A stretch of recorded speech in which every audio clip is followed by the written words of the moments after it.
No Turning Back Project, 7/7/21.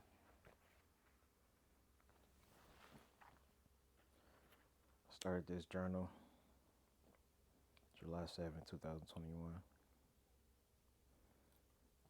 Today is January 6th, 2024.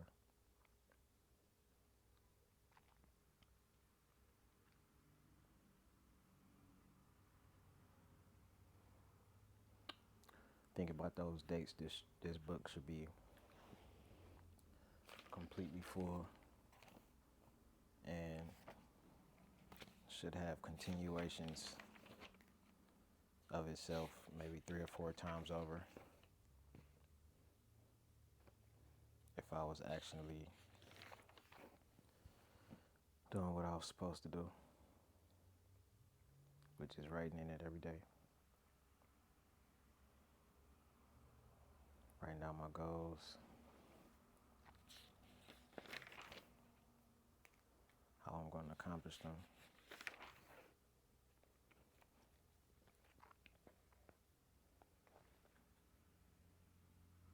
What I want, what I need, my observations. This was supposed to be more or less like a diary.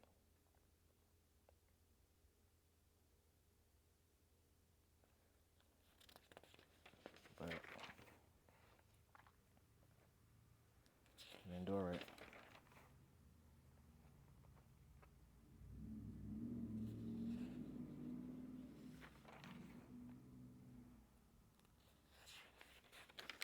I see a bunch of incomplete ideas,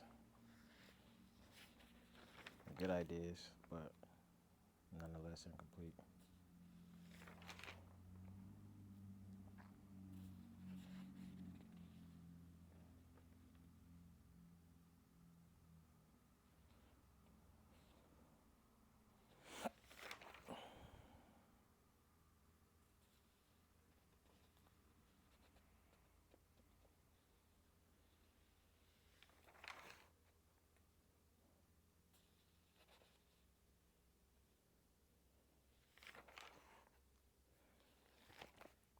And that's another thing I do that hinders me from pressing forward.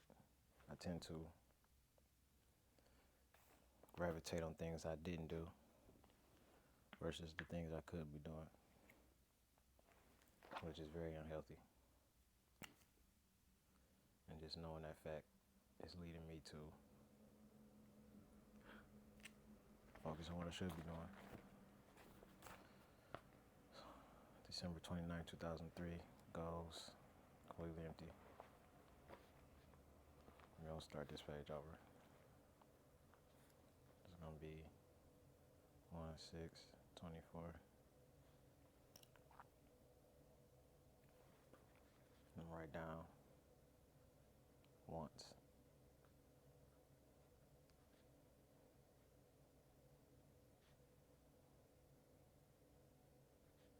Wants and desires. Make me think of that Big Sean song. I got goals, I got dreams, infatuated with nice things. Need money, my sin. These are my desire, wants and needs. Shout out to Sean. The one thing I want more than anything else in this entire world is Wavy Davy setup.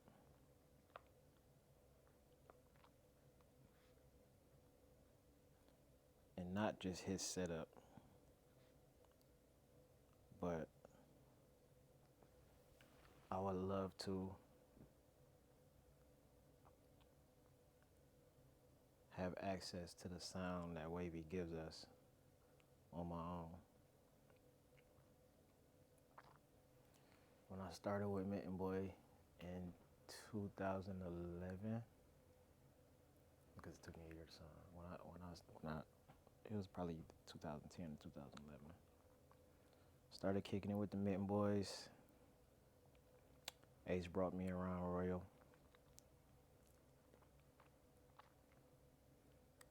was knee deep in the lab, making music every day, producing, writing, rapping, songwriting, mixing, mastering. Even all the way back then, I was 11, 12 years ago.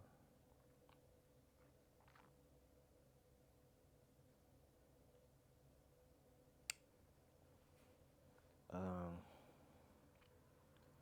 Before that, it was me and Les. Actually, 10th grade. Was that 10th grade or 11th grade? 11th grade. 11th grade. 2004-ish, 3-ish. 2004-ish, 3-ish. Damn, that was 20 years ago. Wow. 20 years ago. First studio session ever. Northland Mall, which doesn't exist anymore. My homie Gennaro, aka G Camp,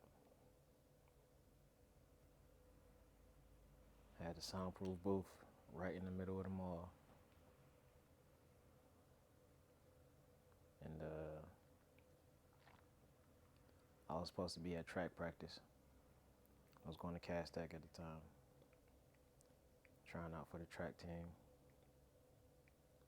A couple days before, we had our first practice at track, and I caught a trailer horse.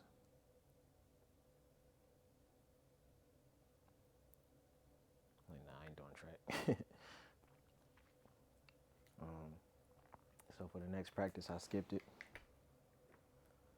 and I'm gonna go even further back. That first track practice, it was the chick I liked. I think her name was like Shantae or something. And we was gearing up for track practice. And we was at the locker. I think I was pulling my shorts out or something. I can't really remember 100%, but she said something to me. Like I had a crush on Shorty. She said something to me like, "Oh, you about to be on a track team with me?" I'm like, "Hell yeah." So alright, bet. Something like that. Just a quick interaction, but even to this day, I remember it because I had a big crush on her. She had never spoken to me beforehand. Like, it was never a casual conversation me and her had before, her seeing me getting ready to gear up for track practice. And so, I wanted to be on the track team. I knew I was fast. I was fast as fuck, actually, when I was in high school. Middle school, high school, elementary, I was fast. I was basically the fastest kid on the block. My homeboy Chris, we used to call him Mighty Mouse. He was short. My son now call me short. My son asks his mom, "Am I gonna be short when I grow up? Cause both of y'all are short." That was funny. But my homeboy Chris, aka Mighty Mouse, was the only kid around here who could keep up with me. And I would, if we was racing, I would get him a couple times. He would get me, so we was like neck and neck when it came down to speed. But he was stronger than me. Like, he was shorter, he was stockier, he was stronger. So we called him Mighty Mouse. And he actually got that tattoo later on in life. That's funny. He got a Mighty Mouse tattoo.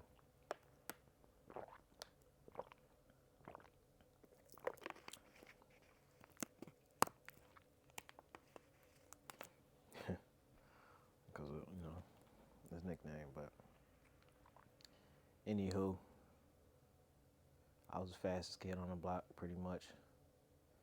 And I love to run, so I went to join the track team. Went out for the practice. Practice kicked my butt. I wasn't ready for. I wasn't prepared. I didn't have the stamina. I wasn't practicing on my own. Like, this was my not my first time trying out for a team because I tried for a basketball team, but like I said, I was short. I was,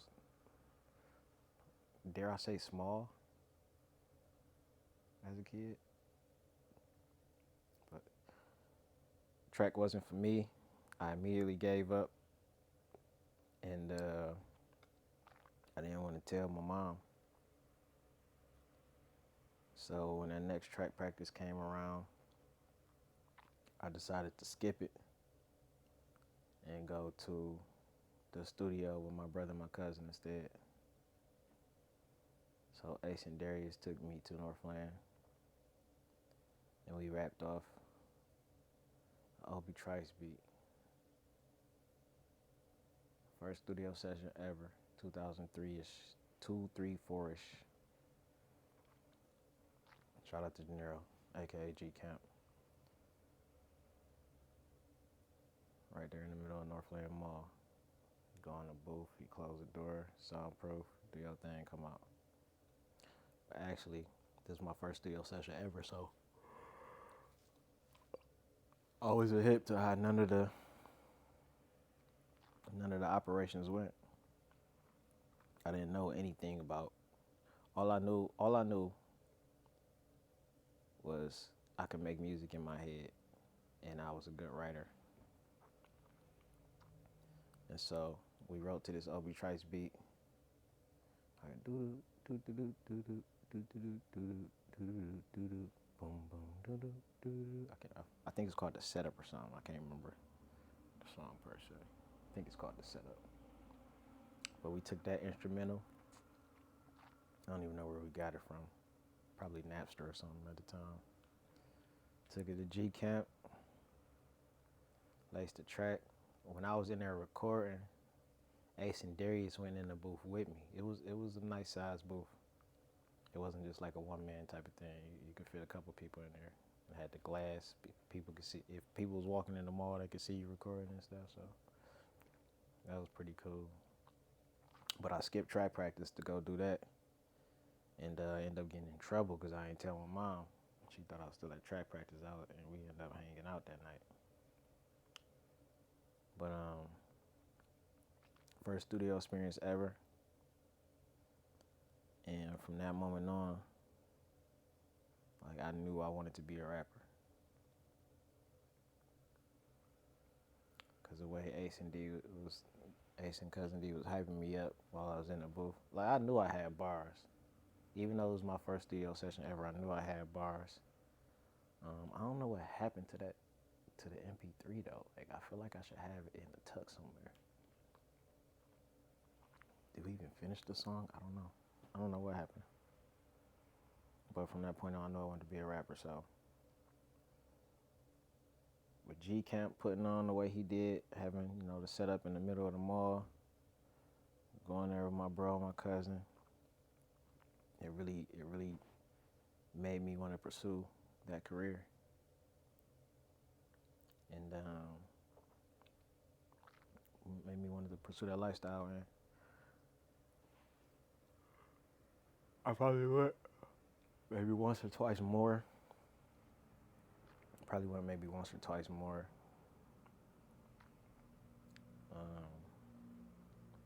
In high school after that. But when I got to college, this was 05, 06 maybe. When I got to college, I met my homeboy Lester.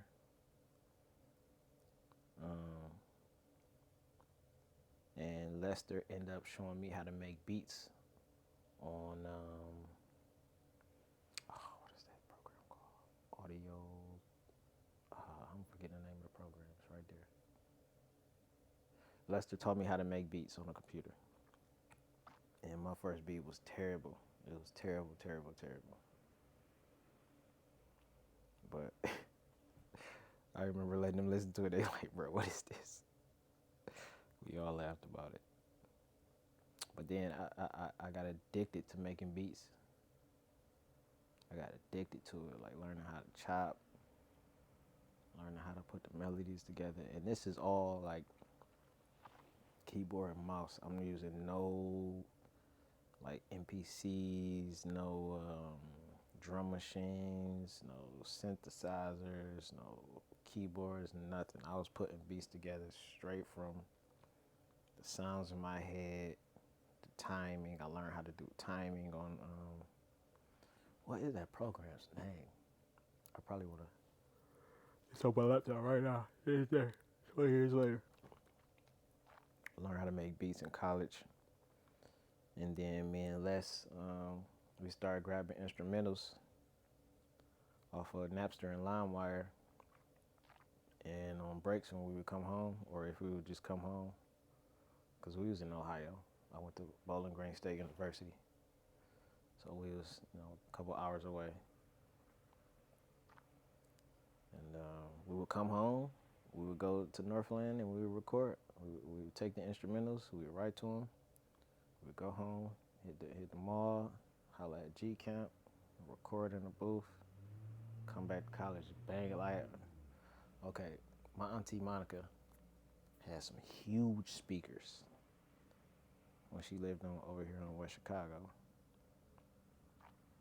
In Evergreen, she had some huge speakers, and before she moved out that house, she was like, "You want these speakers?" I'm like, "Heck yeah!"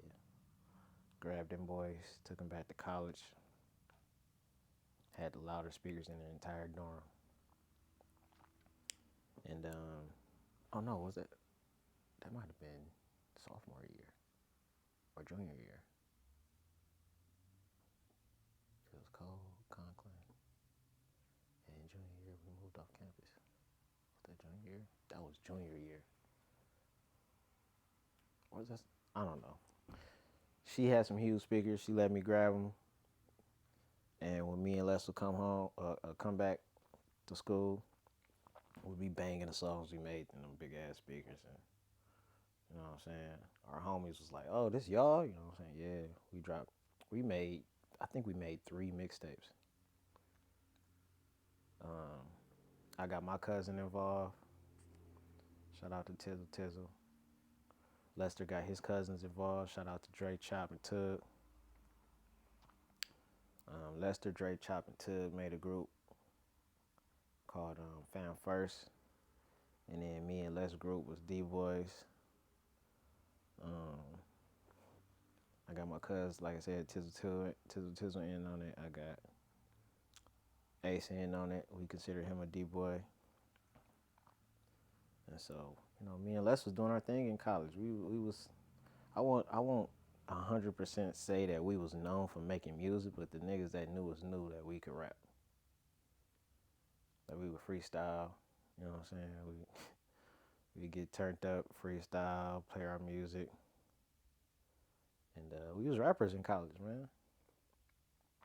Me and Les both had plenty money. Don't ask me where we was getting it from.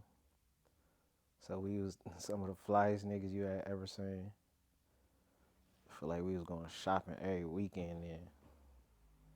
Tripping. We was tripping with the cake back then, like just blowing that shit like a fucking wind gust. But yeah, we was rappers in college, yo. Niggas couldn't tell us no different.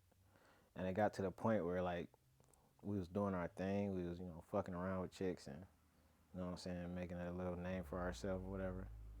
Niggas started getting jealous. Like, yeah, got into a few altercations. We had got some BB guns. We got some BB guns. Oh my God, they look real too. We was tripping in college. But high school when it started and it didn't stop.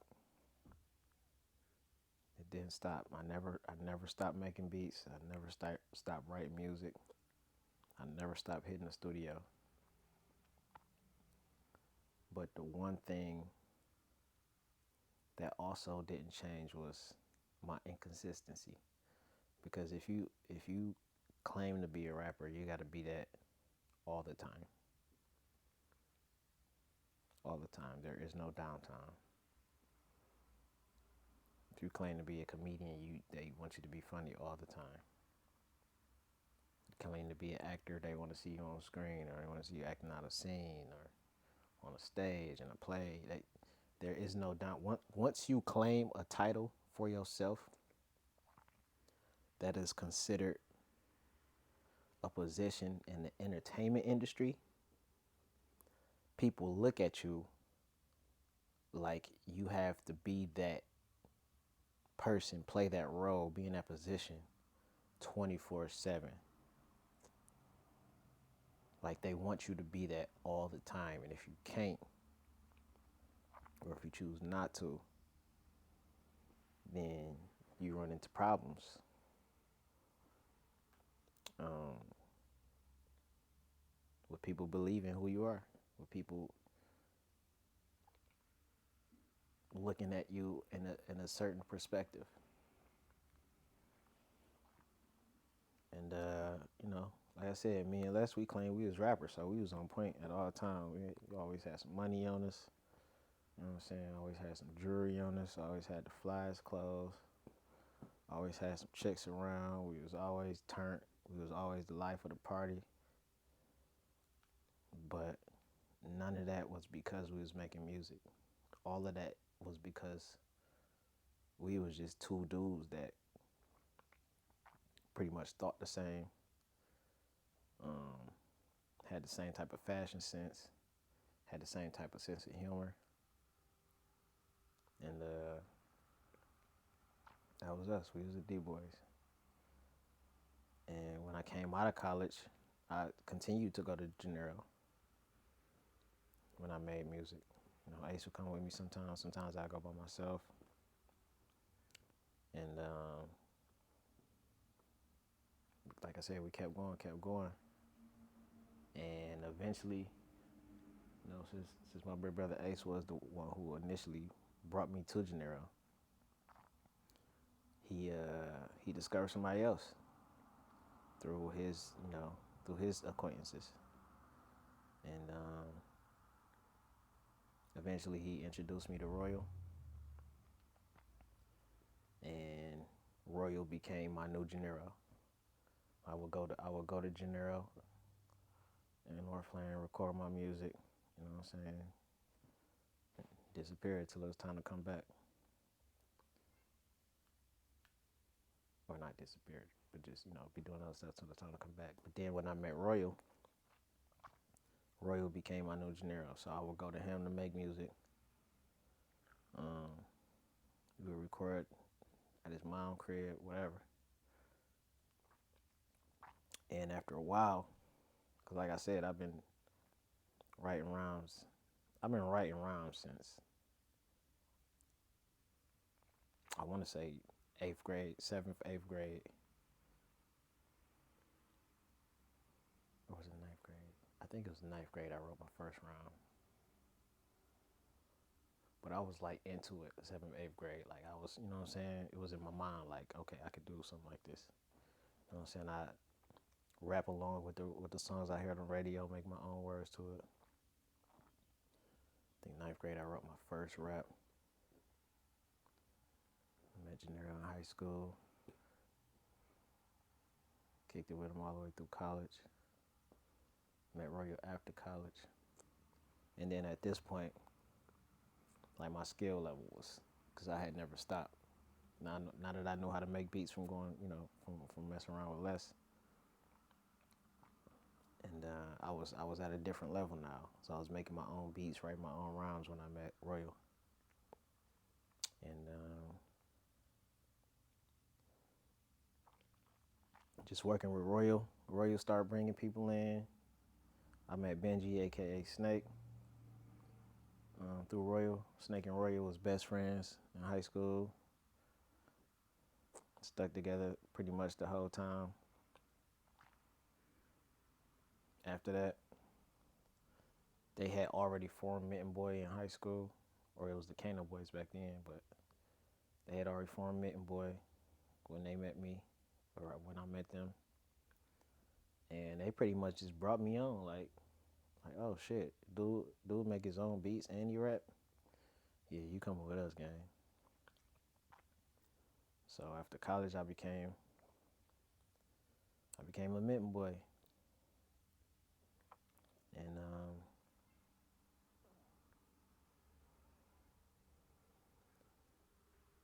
October 31st, 2012, we dropped the Gods. And at this point, I didn't graduate college. My junior year was my last year. That was 2007. So from 2007 to like 2010, or maybe to like 2011, I was, coming out of that D-boy stage and transitioning into my Mitten Boy stage. And that's funny. D-boys, Mitten Boys, Detroit, Michigan. Like, I never even thought about that shit till just now. Like, I've been repping the whole time repping my hometown with my group names this whole time, and I never even really noticed. But yep, Mitten Boys. October 31st, 2020. I'm sorry, October 31st, 2012. We dropped the Gods, and at this point, it wasn't just me, Ace, Royal, and Snake. We had Cigarello G. We had Tom Skis.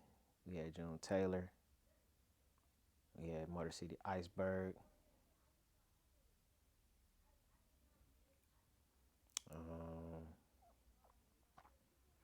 Do I dare count D Money? Because D Money he was around, but he wasn't around.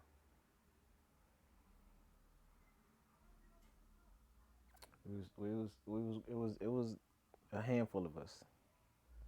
And the summer of 2012, we came together. Ray was like, look, I got an idea for an album. It's gonna have some like biblical references. But like I feel like y'all niggas guys out here, like the Gods was actually an acronym, GODS, good old Detroit sound. And Ray made that statement by saying, like, yo, the sound that my guys is putting out is what Detroit music should sound like. So he called us the Gods, and we dropped that boy Halloween 2012. And we had put a lot of work in.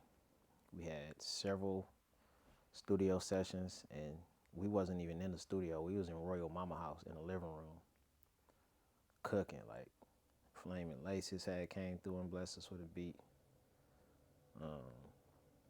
I made a couple beats on the album. Benji made a couple beats on the album. Roy made a couple beats. I think Cigarello made a beat.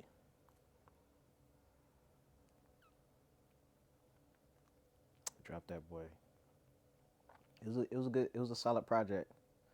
But listening to it now, it kind of aged poorly because of the sound. Like the phonics are not 2029. It sound like it's old. But Man Boy 2012, and then morning, I'm recording. Then I met, let's see, 2012. Yeah, we was riding to that. And we was going to different studios. I think we finished the album. In the Greenfield Plaza. Because at this point, Royal was a full-time engineer. He was mixing and mastering and producing for other people, for other groups, for other record labels.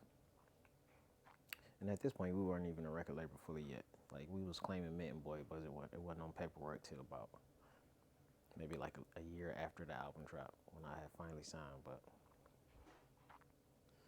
we was at Greenfield Plaza when we dropped the album. We was messing around with Gladiator. Shout out to Team Gladiator. We was messing with I forget my man's name. Dude got the magazine and everything. He out in ATL shooting now. Good shooter. Man, we had met a lot of people at Greenfield Plaza. But we was basically messing with Gladiator. Gladiator, I think he owned the studio down there in the basement of Greenfield Plaza. And eventually we moved from that studio to a studio over on Southfield and 12 Mile. And that's when I met Wavy Davy.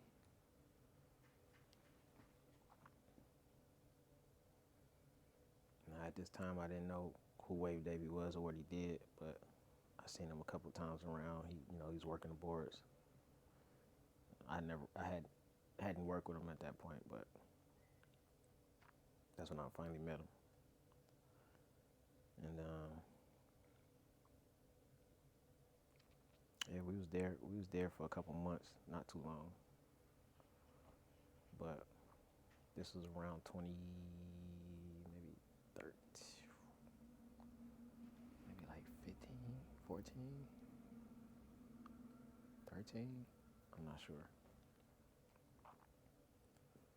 But now, but not now. After we disconnected with the studio on Southfield and 12 Mile, we ended up back at Royal Mama House when we wanted to record. And eventually, Peasy came around. Shout out to T Peasy. And Cape. We met Cape at Greenfield Plaza too. I didn't know who Cape was then either though. But down the line, I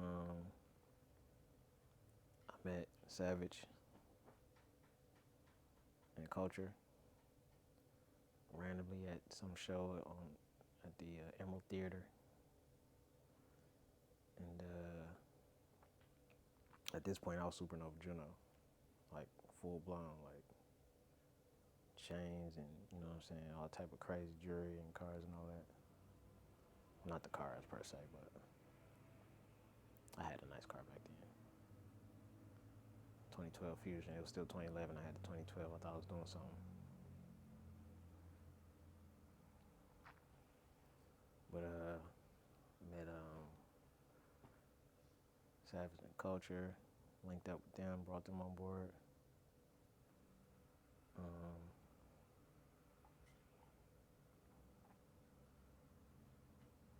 Long story short, Wavy ended up giving me the sound that I wanted. Not to say that Royal didn't do what he was supposed to do, or Gennaro didn't do what he was supposed to do, but like the way Wavy put like the auto-tune and the mixing, like it just sound like I wanted it to sound finally. And to this day I still mess with Wavy. And Wavy Davy has a setup that includes a MacBook, an interface, I forgot what it's called, and a mic that I want from Austin, the Austin Element. No, I got the Element. He has an Austin microphone that I want, but Wavy setup is I finally found the sound I want. And his setup probably run for about 4 or 5 bands. And ever since I started recording with Wavy, I've been chasing that sound. And I don't see me sounding no other way. So that's what I want more than anything is that sound that he has, that he offers us. Because now, I record with him, Snake records with him, Culture records with him. Like pretty much everybody I'm around record with Wavy. Because his sound just when he mixes and drops the tracks, it just sounds better than anything that I've experienced thus far. And so Wavy Davy's setup is the thing I want more than anything, because I'm not gonna sit here and say I live and breathe music because I don't. But if I could, I would. If I didn't have the responsibilities I have now, I would be living and breathing music. Wake up, make music, go to sleep making music. But over the years, I've invested in myself to the point where I got the mic, I got the laptop, I got the, what I'm saying, I got everything I need to make music, but I'm still missing that sound. And so it's hard for me to release music, knowing that it could sound better. Like I can do it on my own, but it won't sound like it would if I was to go to Wavy, set up a session, you know what I'm saying, and have him do the secondary part of music, because I get the beats and write and rap, but then you gotta manipulate the voices and the melodies and all that to a point where it sound good, and I can't make myself sound like Wavy can make me sound, and so I refuse to put out music that I've made on my own if Wavy is not involved, which is why I got hundreds and hundreds and hundreds of beats on deck. Only a couple songs out. The couple songs I do have out, Wavy probably had his hands on. So I can make beats all day, but when it kind of dropping music, I refuse. Because I know it could sound better. And competition is crazy nowadays. Competition is crazy. It's so many people making music. Like if it don't sound good, you're gonna get lost in the sauce immediately. You put a song out there that don't sound good, most people gonna turn it right off. If it don't sound the best that it could possibly sound, it's gonna turn it right off. And so that's my dilemma. That's why that's why I want more than anything in this world is the setup and the sound that Wavy gives us. If I could get those the the MacBook, the mic, the interface, speakers, whatever. If I could have what he has here at home or in my own designated studio or my own designated space, I'd be 1,000 times happier because I could just wake up, make the music, make it the way I want it to sound, release it, and just be happy with the day. Like I don't doubt myself. I 0% doubt myself when it comes to picking beats, writing songs, recording. But when it comes to manipulating my voice and the music to make it sound like how I want to sound, or it sound like Wavy David would make it sound,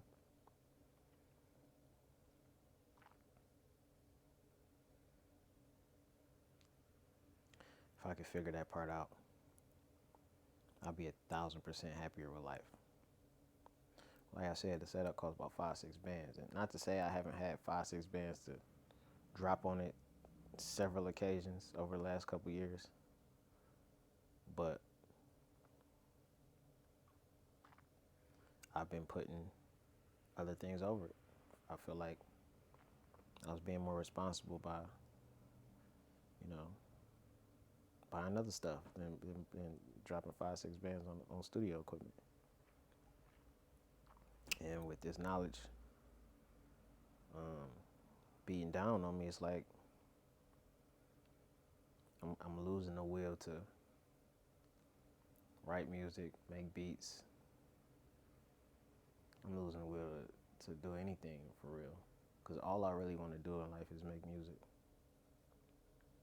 But I feel like it's so many hurdles to make it sound the way I want to sound that it's starting to become like, dare I say, not worth it.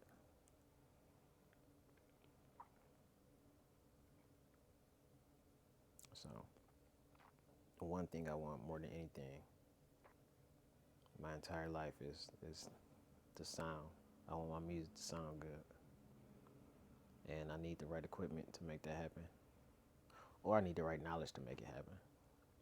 Because I probably could make it sound the way I wanted to sound if I knew how to manipulate the voices and the sounds on the computer the way, Wavy does with the plugins and all that. But I just feel like, man, my computer's so old. My laptop that I use every day is older than my son. My son about to be 10 this year. I got that laptop on Black Friday the year before he was born, 2013.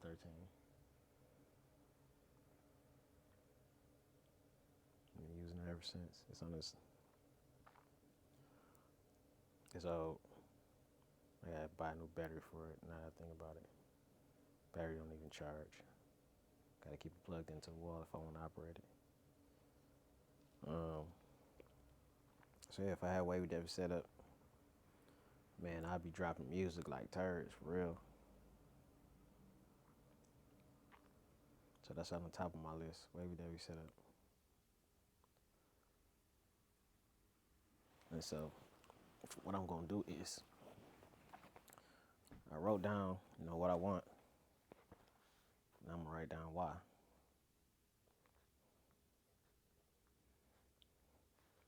I'm say I want my music to sound good.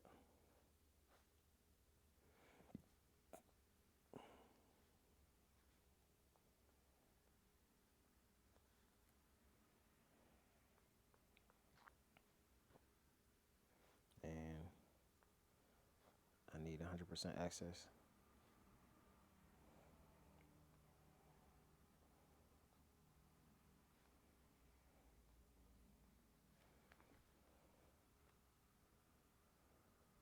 Without permission. Because there's nothing to drop some guap on, set up a studio session with Wavy, $50 an hour. That's nothing. But that just be for one song. And I've done that probably 50 times. I could have had it set up by now. If I would have saved all the money that I spent when I'm trying to make these songs in these studio sessions, I could have bypassed that, saved the money up, and bought the, you know what I'm saying? But it is what it is.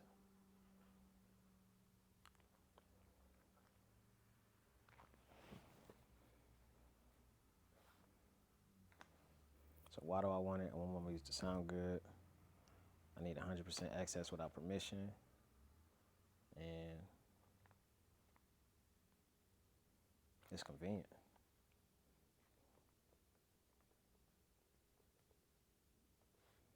I don't even know how I spelled that right.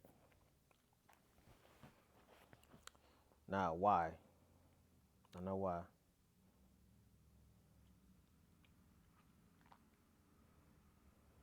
Let's say what? What does he have? What's in the setup? He got the MacBook. Got the interface.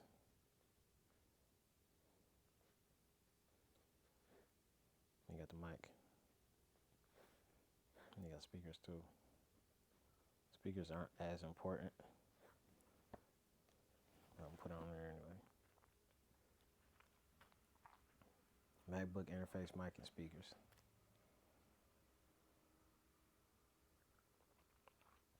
Now the MacBook, it could vary, but I would prefer to go with the latest version because not only could I do music in a better fashion, in a more convenient, timely fashion, and it'll sound better sonically, but the speed of the MacBook will also help me with like Photoshop, making my graphics and things of that nature, because it's all a part of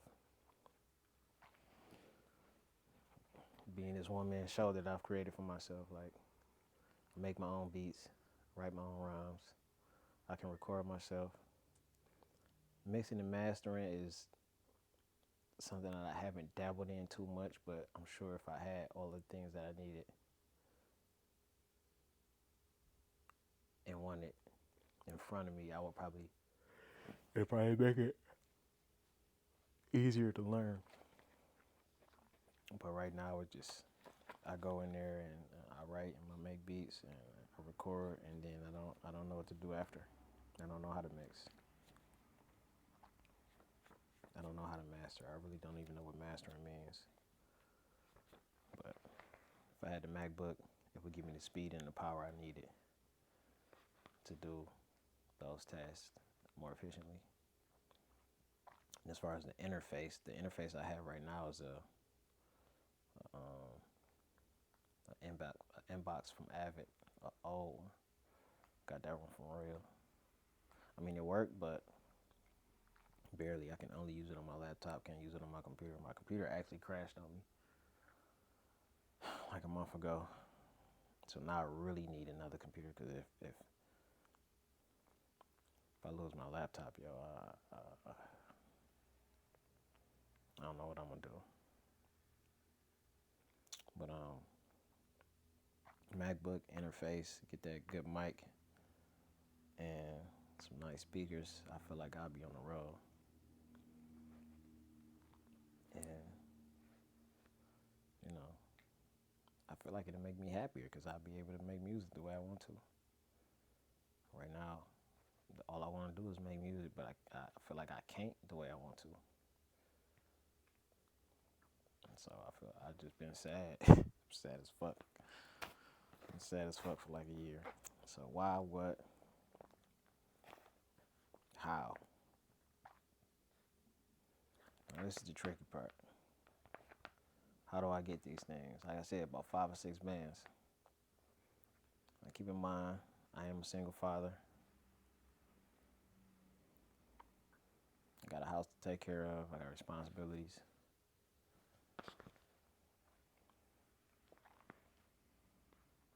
How am I gonna be able to save up 5 to 6 bands to just spend it all at one time on one thing, which is a studio setup? And like I said, I've had 5, 6 bands several times over in the last couple years, but it was never for that. It was always because I had to do this, I had to get a car, I had to, payment on my house, the bills. Not only do I have a son, I got, his mom I'm taking care of too. I mean, we take care of each other, but for the most part, I'm taking care of her. She take care of herself and I take care of her. You know what I'm saying? So, how do I save up 5, 6 bands? That's the real question.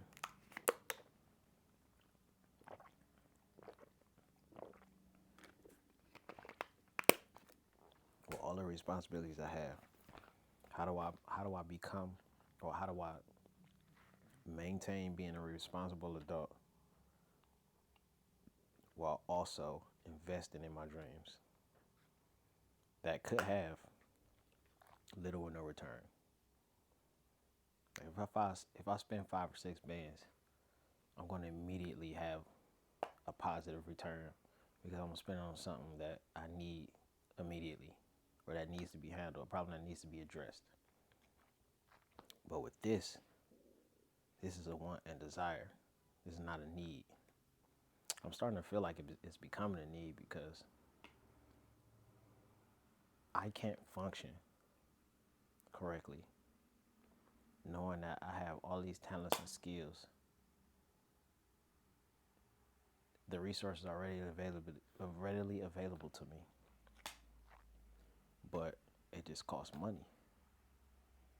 And the money that I would be spending it on ends up going to my needs versus my wants and desires. Like every time I get some guap, it's gonna be on food. I gotta feed myself, I gotta feed my kid, I gotta feed his mom. I gotta, do something for the house. I got bills. Like,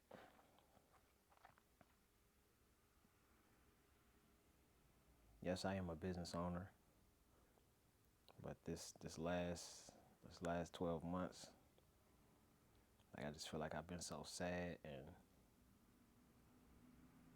not as creative. Like I can't. It just feel like having analysis paralysis with everything. Like I know I can get this set up. 5 or 6 bands is not that much. It's a good amount, but it's not that much. I know I can get the setup, but if I spend my money on that setup, a whole bunch of other stuff is gonna go suffer. A whole lot. And probably to the point where I can't even use the setup correctly. I'll fucking lose my house fucking around, drop 5, 6 bills, or 5, 6 racks on some studio equipment. And I could piece it together piece by piece, but getting the MacBook itself is gonna cost at least 2 bands. The interface is another band. The mic is another 500. The speakers another 5. You know what I'm saying? Like, these are big chunks that will go to wants and desires versus needs. And my needs never stop. It's a never going cycle with my needs. But my wants and desires, they change over the course of time. So I feel like if I splash down on this setup, will I be able to use it right? Will I be using it? Like I invest in myself hundreds and hundreds of times. I bought so much equipment, and I just feel like I don't even be using it sometimes. Because there's always something else. It's never enough.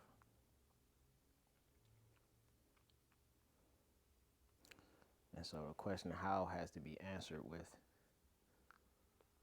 because what I'm doing right now and what I've been doing hasn't worked. So the question of how will I obtain these items will only be found in a method that I haven't tried yet, that I haven't practiced yet. And over the course of the last 12 months, I've really been trying to develop my skills as, develop my skills in networking and content creation, because when you network and create content around the things you want, desire, and need,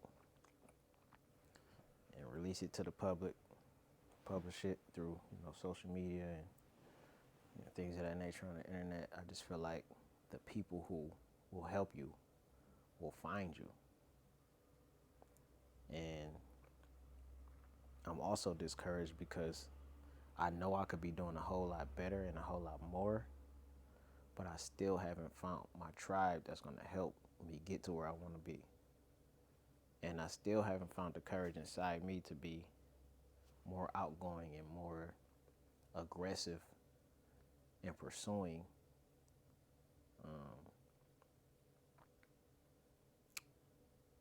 these resources, pursuing the obtainment of these resources. And so I gotta, like I said, I gotta do something different. It's got to be a method that I haven't tried before. And I was thinking about just walking up to random people, but I have never been that much of an outgoing person. And when I used to drink liquor, I run up and talk to anybody. I'm turned like, what you gonna do?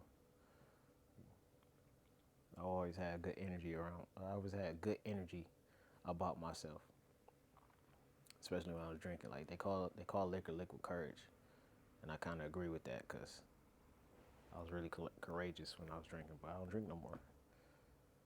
So going up to random people and trying to find my tribe that way is it's an idea, but I don't see myself pursuing it because I'm not that type of person.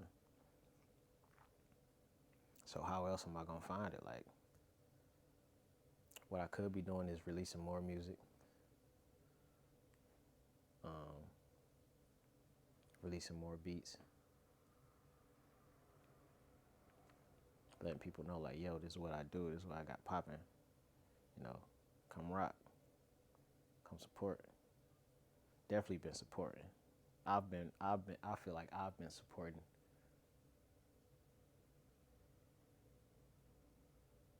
everybody else, but everybody else fully and not myself. Let me say it again. I feel like I've been supporting people's careers and desires and wants with my ideas, more than I support myself and my own ideas. Like I put what I want to the wayside to go help somebody else. And that's really been bothering me lately because not to say I don't want to help people, but it's like, yo, I got things I need to do myself. Like I got things I want to do myself. And me taking my time out to help you is literally hindering me from helping myself. And you can't really help somebody else until you help yourself. But I've helped myself to a lot.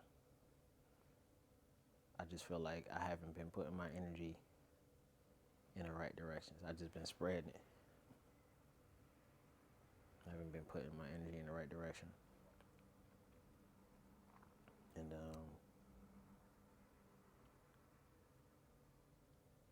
gotta change. So how I obtain these things? I need 5 racks. I'm gonna just say I need 5 to 10.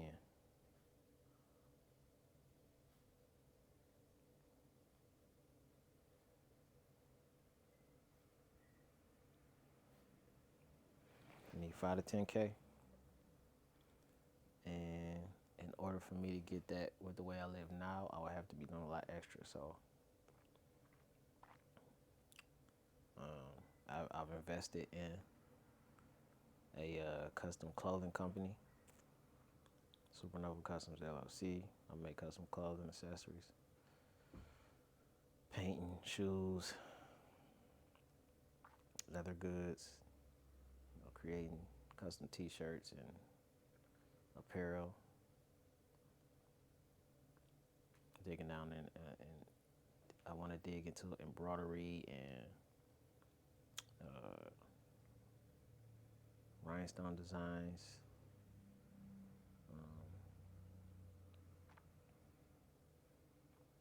I would have to dig into more clothing designs because I've had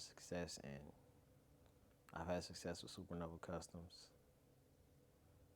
As far as music goes, I could definitely be putting out more beats. I got a ton of beats that just nobody's ever heard before, but I just be feeling like it's so many beats and so many people doing exactly what I do. Like, how do I stand out?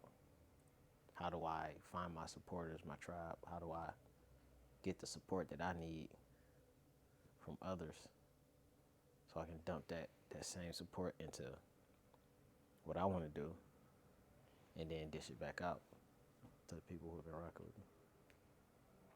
I'm having trouble really digging into my talents because I know that I could be doing a whole lot more. But I be feeling like I don't have the time to do anything. Like I wake up and it's like, okay, what the fuck? What do I do today? Like I feel like I'm losing purpose. I feel like I'm losing the will to fight. To fight for what I want. I feel like I'm losing the will to live.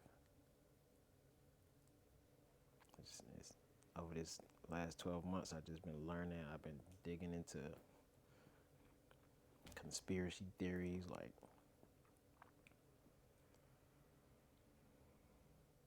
I got so many other people's thoughts in my head.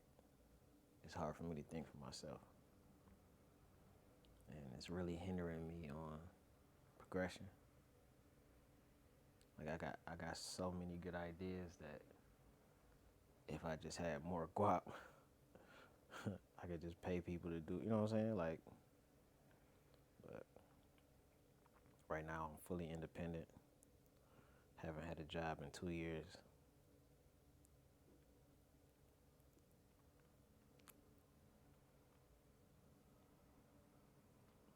Like every move I make got to be 100% structured on surviving the next couple days. Like I feel like I'm in survival mode. When I did have jobs and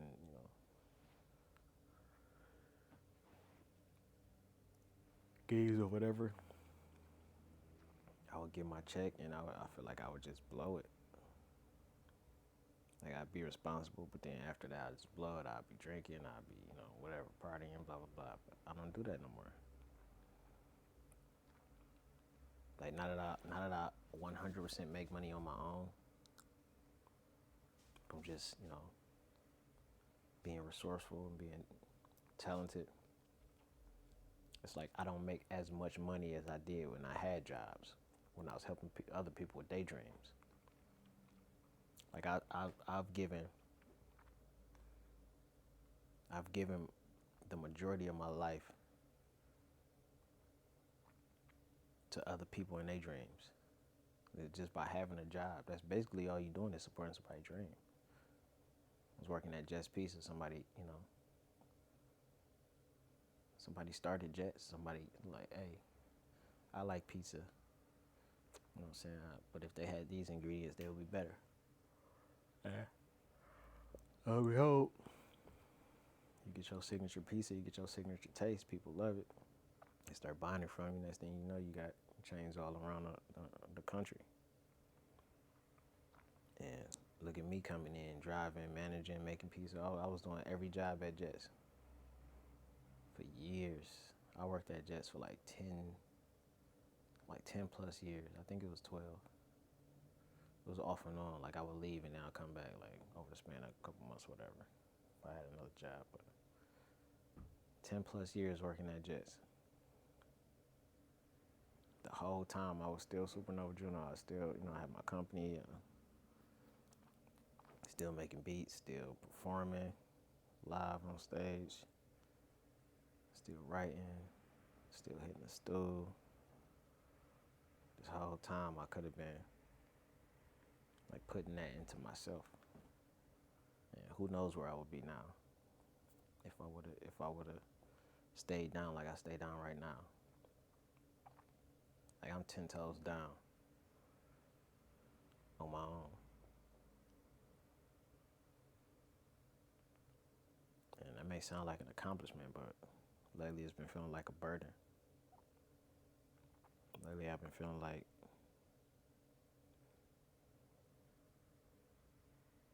no matter what I do, I'm not going to accomplish what I originally sought out to accomplish. And to be 100% honest, I thought myself to be, by at this point, performing in front of thousands of people, with the beats I made and the songs I wrote and the bars I spit on the mic. But, if you want God to laugh, make a plan.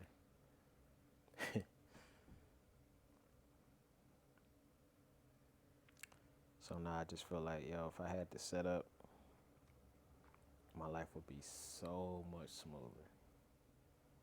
I wouldn't have to pay Wavy to hit the stool. I wouldn't have to set up no stool sessions.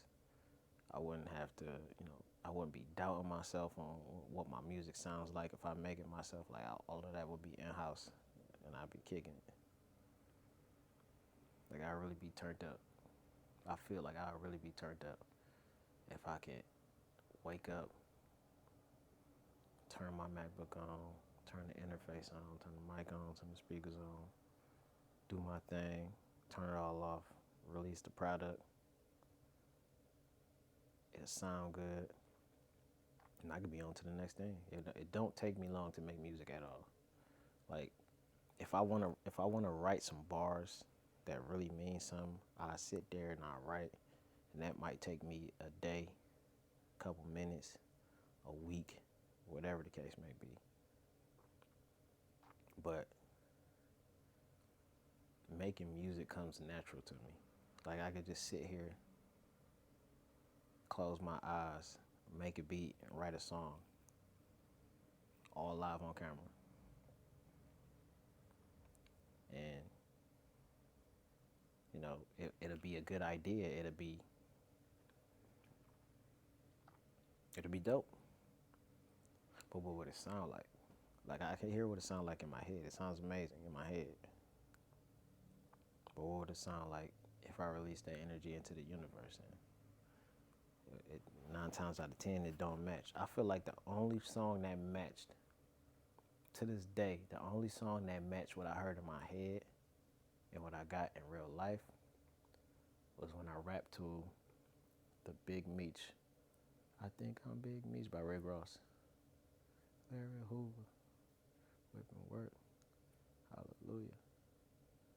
When I wrote to that beat and I recorded it in Royal's mama's living room, it was the only song I recorded to this day that sound 99.9% the same as it sounded in my head. The only one. All the other songs I make, it either sound better when I release it or worse when I release it. You know, from my head to the, you know. And 9 times out of 10, when I go mess around with Wavy, and you know his studio setup, it sounds better than what it sounds like in my head because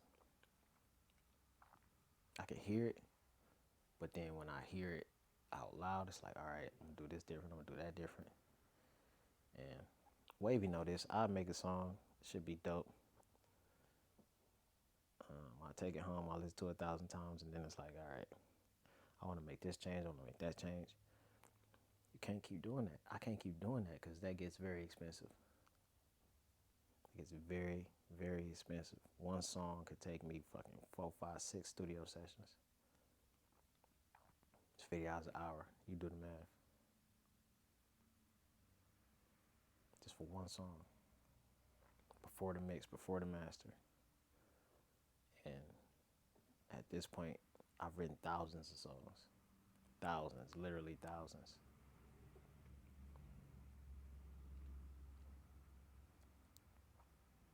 Since my 7th, 8th, 9th grade year, I filled thousands of sheets of paper with ink. And the general public has probably only heard 0.01% of that.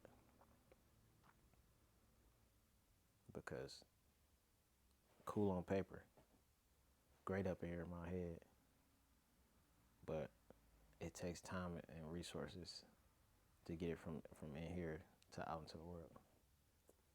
And right now I just simply don't have them.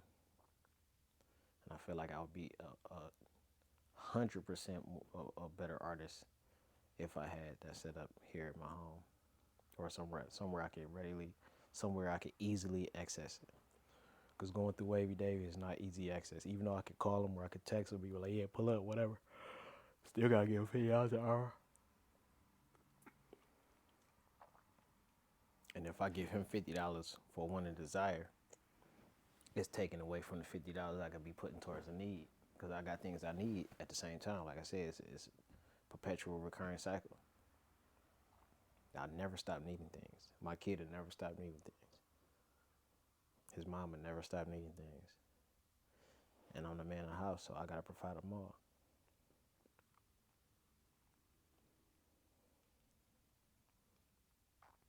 Really 5K. If I had 5K,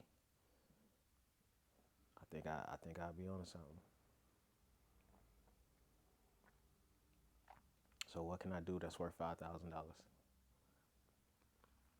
Sell more clothes, make more clothes, sell more beats, more ghostwriting.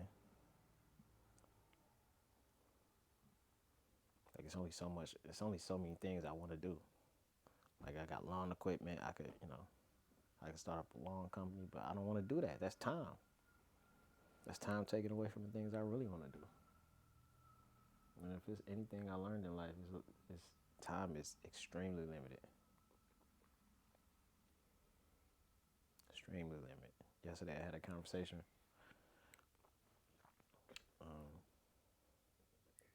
with my son's mother, and I told her, like, look, man, I can't even watch TV no more. I picked up a camera a couple years ago and ended up on some movie sets, some music video sets. I've been on stage at a play, met some actors. Like I see what's going on when the camera's on. Everything we consume on our phone and on TV, there was a camera present. And I know without a shadow of a doubt that when a camera is present, not only are people aware, but they know that it's a set of eyes here. I got a set of eyes, they got a set of eyes, and the camera also has a set of eyes. But the set of eyes that the camera has is not for the camera. It's for everybody else who wants to watch it. And so when people see a camera, they automatically know that not only are they going to see what's going to happen, not only is the person with the camera going to see what's going to happen, but there are people who they don't know, never met, probably never will meet, who will gain some insight, who will gain some perspective, who will have something to say about whatever the next thing is going to happen when the camera's on. So I've witnessed one-on-ones normally, conversations with people normally, activities with people normally, no cameras present. And I've also witnessed those same activities, those same events with a camera, and I observed the difference. And the difference is when people see cameras, they start acting. Point blank, period. And I've never considered myself to be an actor. Like really, I don't even like take pictures or video. I don't. Since I consider myself to be genuine and honest and real, knowing that when people act fake when the camera come out, completely strays me away from doing anything that got anything to do with cameras. Like my mindset is, if it's a camera around, I don't want to be involved because I know somebody gonna be faking the front. Somebody. I have not seen one person be genuine with a camera around yet. Not one. Well, that's cap. That's cap. That's cap. There are some people who act exactly the same when this camera's around. For one, my homie Snake Tooth Benji. Don't matter. He the same. Cameras on, cameras off. He the same. That's a reason why, you know, I prefer his company over a lot of people because he the same. Whether you like him or not, whether you love him or not, that man don't change for nobody. 100% genuine.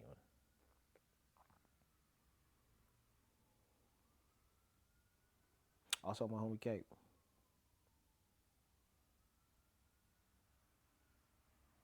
Cape is the exact same, camera on, camera off.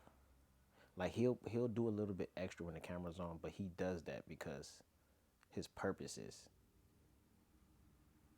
to get your attention to, because he's trying to make some money off the camera.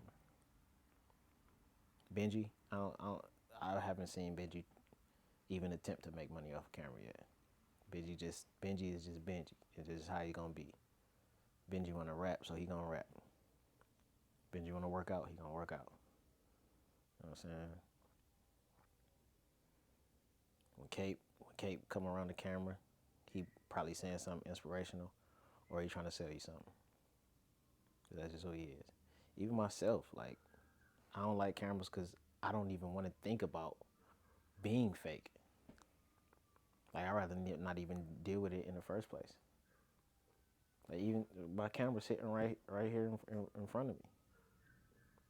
And I dreaded turning it on to sit here I dread, like, thinking about sitting here, writing down my wants and desires, speaking it out loud and on camera. I dreaded the thought of even doing it. I don't like messing with cameras because I feel they bring the worst out of people, even myself.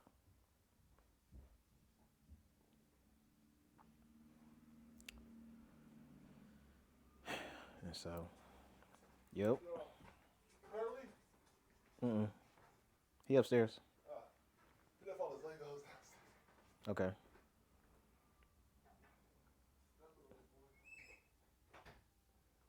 Shout out to my little bro. Um,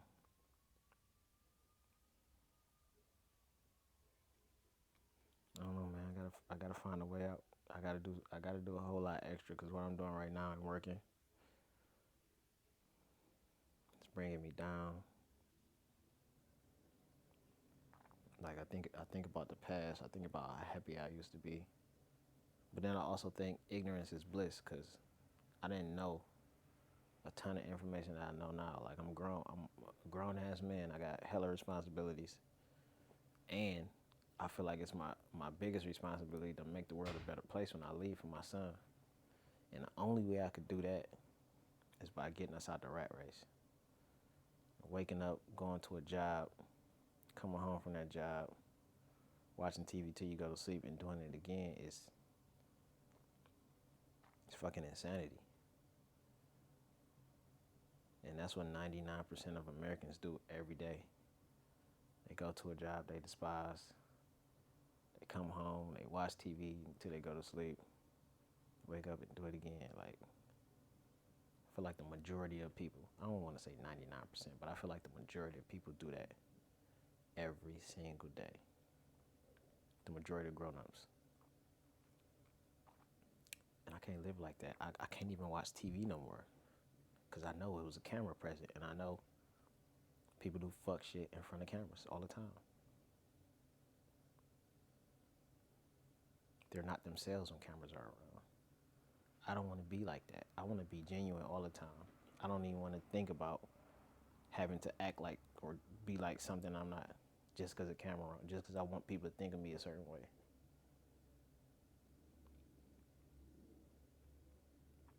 That's pressure. It's pressure because not only do I have responsibilities to make the world a better place after I'm gone for my son, but the decisions I make on camera will last forever, especially if they go on the internet, and my son will be affected by it if they are not progressive. And sometimes the things I do are not progressive. I smoke weed. Why? I don't know. I like the way it makes me feel. I used to drink. Why? It was fun. I liked the way it made me feel. I really didn't like the way it made me feel. I liked the way I thought after I was drunk. It wasn't my feelings per se, because I ain't had too many feelings when I was drunk. When I used to drink, I used to get hype and horny. I'm 36, bro. I can't be hype and horny all the time. I don't drink no more. When I smoke, it make me feel like either relaxed or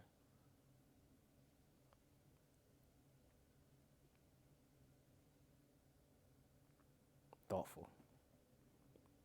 Either I'm relaxing, not thinking about nothing, or I'm up thinking about everything. And I believe smoking weed has made me overthink a whole lot of things. Like being creative, smoking weed and being creative has held me this past, let's say, 18 months. I didn't smoke for the first time until my 30th birthday. It was the first time I ever smoked weed. And that time I smoked it, oh man, it was like a movie, yo. It was like my life was a movie, and I was just the main character living it, and everybody knew. Like everybody knew I was the main character. Whether they liked me or not, it didn't matter. They knew that my story was being lived, and it was a great one. That's how it felt my first time smoking, and I feel like I've been chasing that feeling ever since.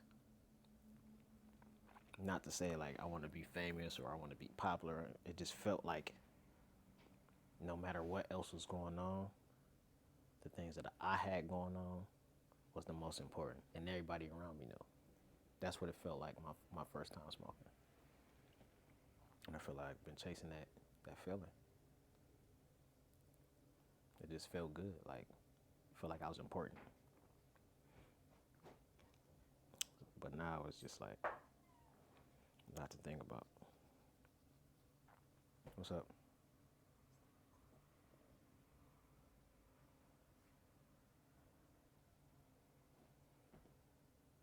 I can end it here. I don't say what I need to say. I just need some money. I'm trying to brainstorm on what I need. That's okay. But come to the conclusion that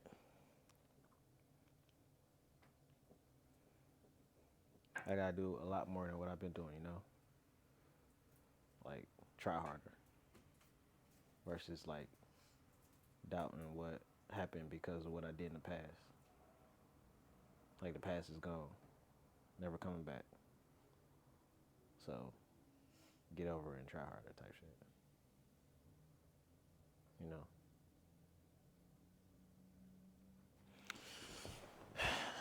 I need to start writing more.